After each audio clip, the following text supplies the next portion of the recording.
माकन अब जयपुर पहुंच चुके हैं। 3 फरवरी को पार्टी नेताओं कार्यकर्ताओं से वो मुलाकात करने वाले हैं। पीसीसी की नई टीम के साथ माकन बैठक भी करेंगे। तो ये बड़ी खबर है। मुख्यमंत्री अशोक गहलोत से भी मुलाकात का कार्यक्रम है और कल रात 8 बजे दिल्ली वापस लौटेंगे माकन के इस दौरे से कई सियासी मायने भी निकाले जा रहे हैं। मंत्रिमंडल विस्तार की बात हो या राजनीतिक नियुक्तियों की बात हो, इसको लेकर मुख्यमंत्री से चर्चा भी कर सकते हैं। जिला अध्यक्षों की नियुक्ति को लेकर भी पीसीसी चीफ गोविंद सिंह डोटासरा के साथ उनकी बैठक होनी है।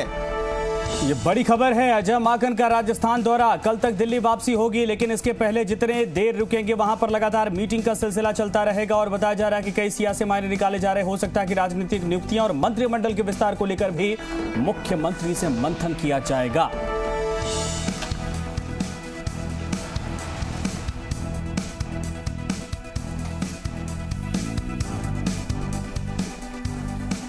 तो इसी खबर पर ज्यादा जानकारी के साथ लाइव जुड़ रहे हमारे संवाददाता शरद, उनका रुख करते हैं। शरद, क्या कुछ जानकारी है? और आज चूंकि पहुंच चुके हैं, मुलाकातों का जो सिलसिला है वो कल शुरू होगा। आज क्या कुछ कार्यक्रम सीधे विश्राम के लिए जाएंगे या आज भी कोई बैठक या डिनर डिप्लोमेसी कुछ?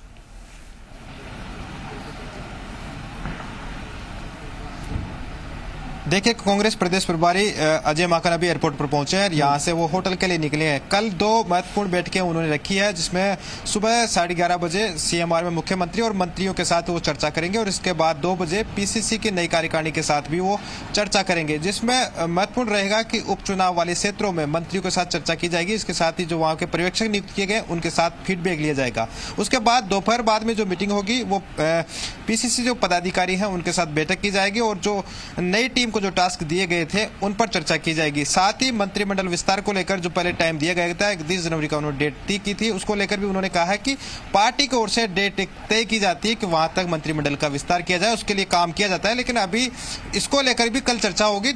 सुबह मंत्रियों के साथ भी चर्चा होगी और शाम को संगठन के साथ भी चर्चा होगी। उसमें सभी पहलुओं पर चर्चा की जाएगी। लेकिन अभी जो फोकस है उनका जो संगठन में कामकाज और उपचुनाव वाले क्षेत्रों पर रहेगा। हालांकि उन्होंने कहा कि मेरा प्रभारी होने के नाते मेरा राजस्थान आना जाना लगा रहता है और अभी भी मैं इसलिए आया हूं कि कल भी जो अब चुनाव वाले क्षेत्र है वहां को लेकर हम रणनीति बनाए और वहां पर कामकाज करें। उसके साथ ही जो नए टास्क दिए गए थे, नई कार्यकारिणी बनाई गई थी, उन पर भी काम किया जाएगा। उनमें कितना काम हुआ है उसको लेकर भी यहाँ पर चर्चा की जाएगी। और अभी जब पहुंचे हैं तो प्रदेश अध्यक्ष गोविंद सिंह डोटासरा मौजूद थे, उसके साथ ही समधी चौधरी मौजूद थे, अन्य कार्यकर्ता मौजूद थे। उन्होंने स्वागत किया और यहाँ से अब वो होटल के लिए रवाना हो गए। कल निश्चित रूप से 2 महत्वपूर्ण बैठकें हैं और उसी में सारी कामकाज को लेकर चर्चा की जाएगी।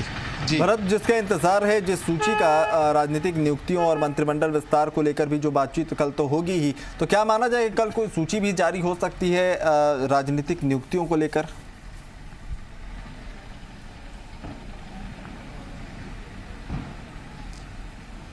देखिए, सभी को इंतजार है, राजनीतिक नियुक्तियों का इंतजार हो रहा है, मंत्रिमंडल विस्तार का भी। लेकिन अभी तक खुद अजय माकन ने भी कहा कि हमने एक डेट तय की थी कि वहां तक हम होमवर्क पूरा कर लें, पार्टी में सभी लेवल पर चर्चा कर लें। लेकिन अभी तक उस पर पूरा कामकाज नहीं हो पाया। निश्चित रूप से ये पार्टी में एक कामकाज का एक तरीका होता है ताकि उस जो डेट तय की जाती है उस पर हम उस काम को पूरा कर लें। अभी भी चर्चा की जाएगी, ये पार्टी का भी काम है और सभी मंत्रियों के साथ भी चर्चा होगी। उसमें जो अभी का मेन कामकाज है उनका उपचुनाव, जहां पर उपचुनाव होने उन पर चर्चा की जाएगी और उसके साथ ही संगठनात्मक विस्तार को लेकर भी उनकी चर्चा होनी है। लेकिन अभी उन्होंने कोई ठोस नहीं कहा कि राजनीतिक नियुक्तियां अभी फिलहाल हो पाएगी।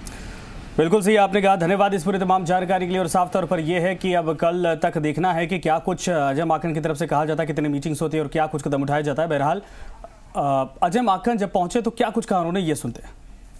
देखिए, राजस्थान के एआईसीसी जनरल सेक्रेटरी प्रभारी होने के नाते तो यहाँ पे आना जाना मेरा लगा ही रहेगा और बहुत सारी चीज़ें हैं चर्चा करने के लिए। और कल हम लोगों की मुख्यतः 2 हिस्सों में मीटिंग है। एक सुबह मुख्यमंत्री जी के साथ में जो हमारे पर्यवेक्षक और प्रभारी मंत्री जो हमारे 4 विधानसभा क्षेत्रों में जहां उपचुनाव होने हैं, तो वहां पर हम सबसे चर्चा करेंगे तैयारी की। और उसके बाद में प्रदेश कांग्रेस कमेटी में जो हम लोगों ने वाइस प्रेसिडेंट, जनरल सेक्रेटरीज और सेक्रेटरीज जो इंचार्जेस अलग अलग डिस्ट्रिक्ट वाइज लगाए थे, तो उनसे हम लोग जानकारी लेंगे। कुछ आप लोगों को याद होगा कि पिछली बार टास्क उन लोगों को दिया था, एक तो डिस्ट्रिक्ट लेवल पे जो नियुक्तियां होनी हैं तो उसके बारे में उनसे हम लोग चर्चा करेंगे। डिस्ट्रिक्ट प्रेसिडेंट्स के बारे में भी उनसे चर्चा करेंगे और साथ में जो अभी चुनाव के बड़े उत्साहवर्धक नतीजे हमारे आए हैं अभी 90 नगर निकाय चुनावों में, उसकी भी हम लोग उनसे चर्चा करेंगे। तो सभी लोगों से चर्चा करेंगे और चर्चा करके ये तो निरंतर एक प्रक्रिया है जो हम लोग शुरू करेंगे। सर 31 जनवरी तक की डेडलाइन दी थी आपने सर। ठीक है, हमारी कोशिश होती है, डेडलाइन हम लोग देते हैं, टारगेट्स देते हैं, हमारी कोशिश होती है। धन्यवाद।